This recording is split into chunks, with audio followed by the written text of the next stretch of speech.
Hello, greetings everyone. Welcome to Covenant Calendar Club. We're so glad that you're here, and we want to welcome you this evening. We pray that you'll be richly blessed from the study that you're about to receive, that your ears are open, eyes are wide open, and that you and yours are blessed. Everyone, let's give our YouTube viewers a big shout out and welcome them with a shout. Hello.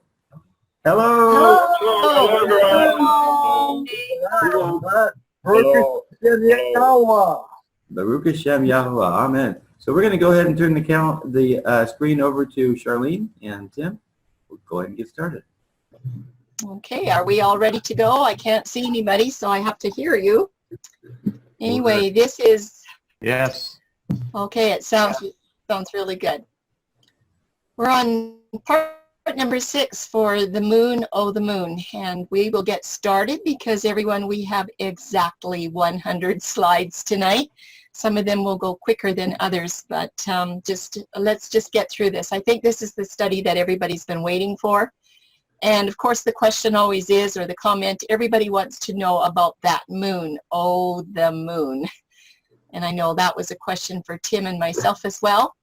I'm calling part number 6, Yahuwah's month in non-Torah scriptures. These are the books after Deuteronomy all the way to the end of Malachi. And I have a question tonight. You know, we always have lots of questions. And if there's anything that I want you to remember or never forget is that the word number 2320 is connected to the Hebrew word Kodesh. So the question is, oh Kodesh, will the 2320 new moon verses align with Moses and Torah? That is what we want to know tonight. We have our little birdies back just for a little bit, just to kind of give us some information. And Tim will be helping me with these slides. And of course, you know, our one little birdie has graduated and he's supposed to know everything. So, hey, Mr. Graduate, I just heard some really interesting calendar news from our friends in France. Did you hear anything about that by any way? Yes, I did too. I think we should share the news with everyone because it's really exciting. You know, different cultures see different things in the calendar study than we do. Let's read about what they're doing with the new YouTube trailer for Covenant Calendar. In English, it reads like this. Yes, and we just got this in the mail here about a week or, I don't know, a couple days ago. And the people in France that are doing the calendar studies are really excited. And they've put up a YouTube trailer. I haven't seen it yet. Maybe it's launched now.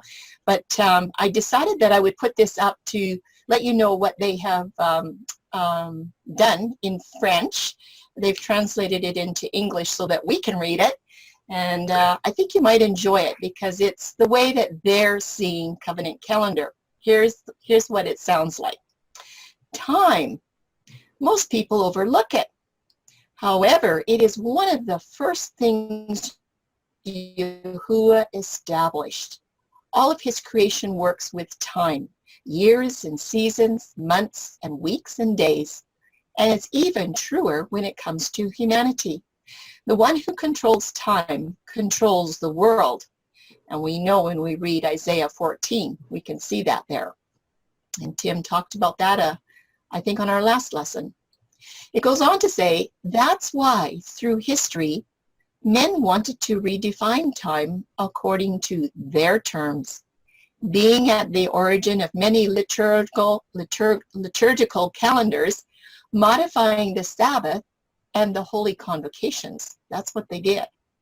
They have counterfeited the prophecies, thus blurring the reading of the events of the end times, erasing the landmarks left by a creator full of love for his creation. I'm thinking, yes, that's exactly true. It's important to start asking the right questions, to review the basics and ignore religious traditions and pagan influences in order to reveal the divine covenant calendar. Some of these questions could be, how to synchronize on Yahweh's time? Should the stars, the sun, and the moon be taken into account in the formation of the covenant calendar? What events determines the beginning of the day? Are the months really based on lunar cycles? And what is the role of the vernal equinox? And do the constellations have something to teach us? Frances saying it's about time for the fiancé to be synchronized with her beloved. The fiancé must discover the true calendar of her Lord of Lords and King of Kings. So they're putting out this little trailer to encourage people to investigate Yahuwah's covenant calendar. And I just thought that was really interesting, the way that they expressed it. It was very, very good. So thank you, France. We really appreciate that. And yes, calendar is all about time, discerning time. Last week we talked about Matthew 23:13, about how the keys of the kingdom were taken away. This week I would like to just do a little bit with Luke 12:56. This is Yahushua speaking with some very strong language. He's saying, you hypocrites, you can discern the face of the sky and of the earth. But how is it that you do not discern this time? And the time is talking about the times that they were living in, time of the calendar. Remember, he said, you know when it's going to be a south wind, it's going to be warm, and different things. He said, but you can't discern the time. Well, what about discerning the time? A question, who really took away the keys to Yahuwah's covenant calendar? We are not going to answer that question tonight, but we do want to consider the information in this PowerPoint tonight because it is going to give some answers about how these keys were removed. And in the next study, we're going to deal with that quite a bit deeper. Now, would you say Israel took away the keys? Was it somebody in Galilee or Samaria or Judah? Or was it the 1611 translators that took away the keys to understanding Yahuwah's covenant calendar? Or was it the Hebrew lexicon writers? Remember what we found from them last week? Who actually removed these keys? Or was it all of them? That's what we're looking for tonight. Now, keys are really important, and it's important to have secular historical quotes. And we're finding that these quotes are now being restored. 5 and 6 years ago, when we were really getting into the studies for covenant calendar, and that was just the day start, you couldn't find a historical quote on the internet if you tried. But they're everywhere now, and there's a lot of things coming out for the moon month now. So these secular historical quotes are very important, and they do assist us in understanding the truth as it is in Torah. But we need to be careful when we find historical quotes, because they have to align with Torah. That's why your study should be from Scripture first. Anyway, I want to give you 2 quotes tonight on moon worship. They're from 2 different sources, but they're almost identical. This first source, I have the page numbers, but I could not find the book. Whoever was writing the paper forgot to put the book down, and I was not able to track down the book, not yet. Anyway, it goes on to say, moon worship was dominant in the Mesopotamian world from which the patriarchs emerged around 1800 BC, and this is with Abraham. He was a key scripture figure. At that time, and in succeeding centuries, moon worship in Mesopotamia centered on a large pantheon of assorted gods whose images proliferated in the temples. Myths die hard, and the Bible is full of graphic detail showing how the ancient Hebrews slipped readily from time to time into celebrations that bore the mark of the original pagan practices. I want to read that again because this is exactly what we're going to break open in our next study. Myths die hard. The Bible is full of graphic detail showing how the ancient Hebrews slipped readily from time to time into celebrations that bore the mark of the original pagan practices. If you don't understand that today, you will understand it next week. But the quote goes on to say, many hitherto puzzling aspects of the Jewish tradition were illuminated in this process. A notable example is the way in which all festivals, including the Sabbath, start with moonrise on the night before. So they got trapped with these pagan ways. The reason is an echo of the way the Babylonians and the Assyrians assigned the respective roles of the two great luminaries. And they're saying this is the sun and the moon. Well, we know that the moon is not one of the great luminaries. We've already learned that. But I just want you to notice where the echoing is coming from Babylon and Assyria. It doesn't say anything about Egypt. So that's one quote, and if anybody can find the source, the actual book it was written in, please send it to me. But it's on pages 55, 57, and 58. This is the second quote. It's by W.F. Albright, and in his book, The Role of Canaanites in the History of Civilization, almost says the same thing, just a little bit different. Second quote on moon worship by W.F. Albright in his book, The Role of Canaanites in the History of Civilization, page 333. He says, Ur was a major center of moon god worship with a famous temple, the ruins of which are still visible today. Historical records do in fact indicate that in ancient times, the two major centers of the pagan moon god were at Haran and Ur of Chaldees. We're going to learn about this next time we study, right from the scriptures.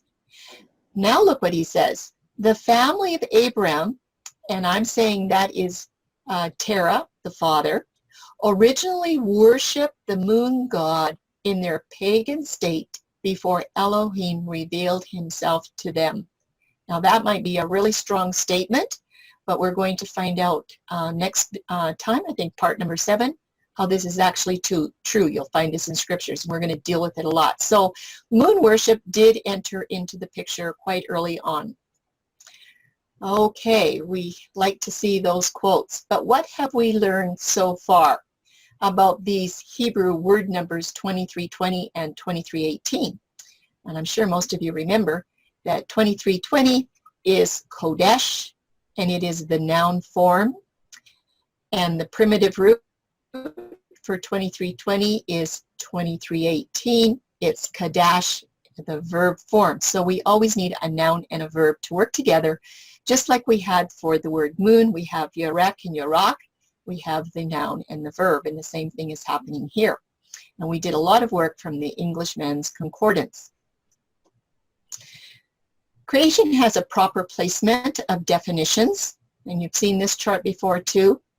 On the very first day of creation, we have the first day of the first week, and we have the first day of the first month, and also it would be the first day of the first year. So that very first day of creation right there would be the first day of the first month, and that is Okodesh. When you count 30 days and come to the end of your month, this is where you have the renewal on your second month, day number 1. That is Kadash. That is your renewal. So Kodesh is your noun. That's your creation month. And when it renews, it's your verb. But on day 4, we have the moon and the sun and the stars commissioned in the sky. 3394 is Yarak. This is where the moon starts its moon cycles. And you count 30 days at the beginning of creation, and on the first day of the second month for the moon, you have a rebuilding of the moon. That is Yarak, 3391. So for the moon month, because there is a moon month, remember it's for ordinances that bless the earth and mankind, here's your noun, there's your verb for rebuilding. And both of these new months renew and rebuild when their 30th day ends. So there's 2 of them, not just 1. And that's probably a big thing to remember. There are keys to understanding this Kodesh study, and I would just like to go over some of them, and hopefully you can remember. To properly understand the 2320 Kodesh definition, And we already did that last week in a very deep study, not last week, last session. We did a very deep study on 2320 Kodesh. We need to have discernment when lexicon definitions do not align with Torah, and we talked about that as well. We need to remember to give careful consideration of content and context with Torah. We will be looking at that today. And we need to plan to study the new moon scriptures in order of date. And that's what we'll be doing. We've got 20 scriptures to look at today. I'm putting them in order of date. I cannot emphasize enough that getting things in order usually is something that's going to break open your study so that you can see what's going on. So if you're doing a study and you have a lot of different time frames, put your scriptures in order of date.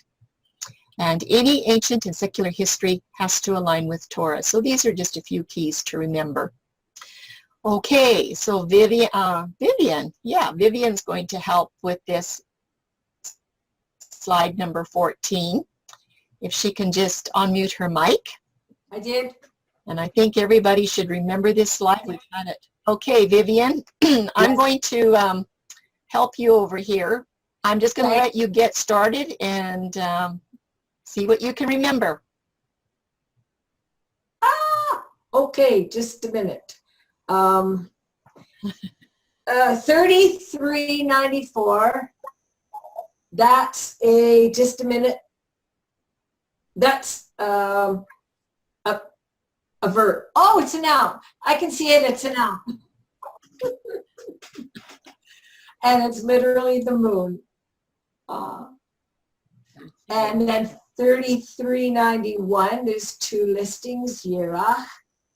Then I'm hoping that that really is a verb now. Yay! Woohoo! And then Good. 3842 has three listings, Labana. And oh my gosh. That would be, that's also the light of the moon, like as it's the light, I think. I remember it's the light. The color, yes. Yeah, that's what I meant, color. It's coming, it's coming.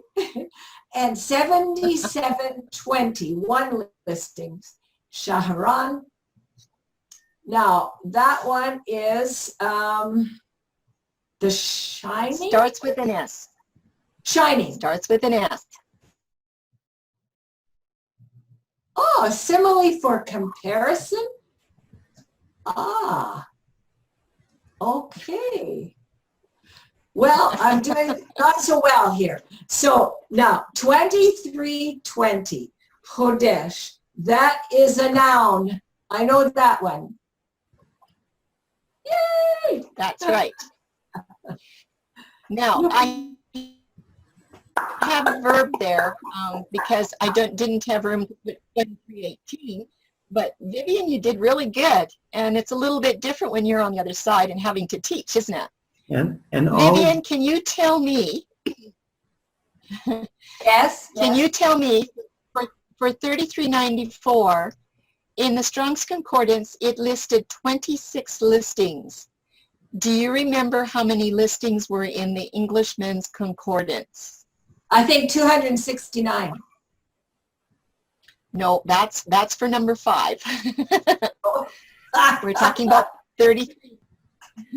This is 26 listings for Iraq. Mm-hmm. Do you remember how many, anybody that remembers how many there was in the Englishman's Concordance? Like 3 or 4. No. The There same was number? exactly, yes, Yes. exactly 26. Exactly the same And they were number. exactly, yes. And so Vivian, just hang on in there with me. Out of these 26 listings, and they were exactly the same, was there any listings there that said this literal moon was in charge of the month? None. None. That's right. We looked at every verse, every content, every piece of context, and there wasn't anything. Okay, Vivian, for 3391, the Strongs had 2 listings. Do you remember how many were in the Englishman's Concordance? It's a double-digit number. 16.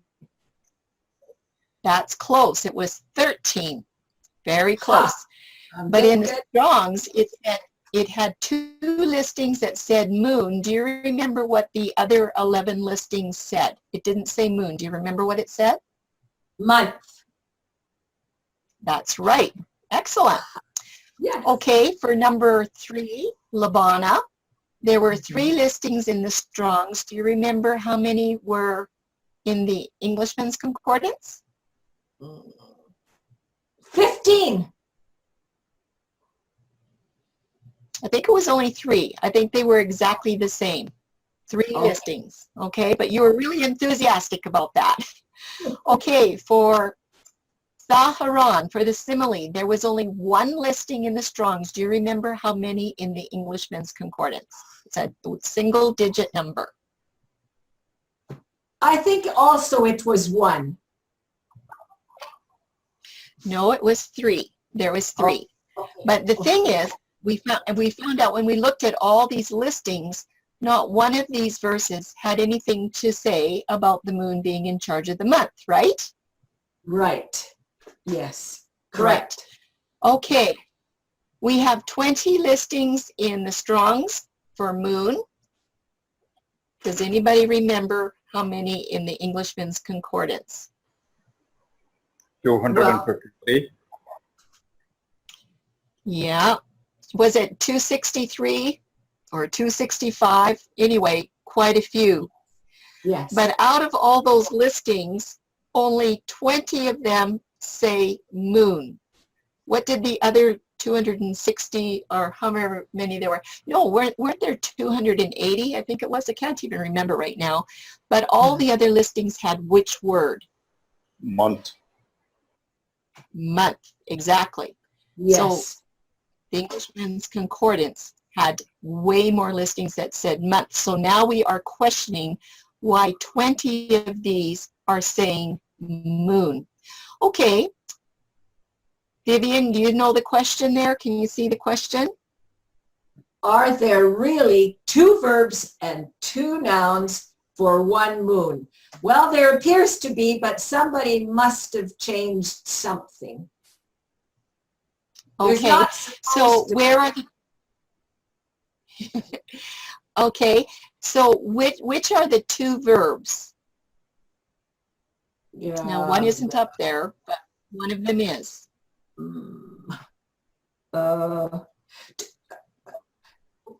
That's the 2316. That's for the renewal. That's the verb. Yeah, it's actually 2318. I should have it in here. 18. But here's Yeah, one right here. Yeah. 3391. There's a verb. And some are Yes. saying, well, this 2318 down here would be a verb too. So where's the 2 nouns? Which numbers have the 2 nouns? Well, the 2320 and the 3394. Yes. So if the 2320 right here, these 20 listings are being translated as moon, then that means that 2320 is being used as a noun for this moon here. And these are all moons as well. Well, maybe we should have done this review every single week. Thank you, Vivian. Yes, We're going to go ahead now. Okay. We're going to break open this question right here. That's the question we're going to break open tonight. So we're doing a review kind of what we've been learning in the past.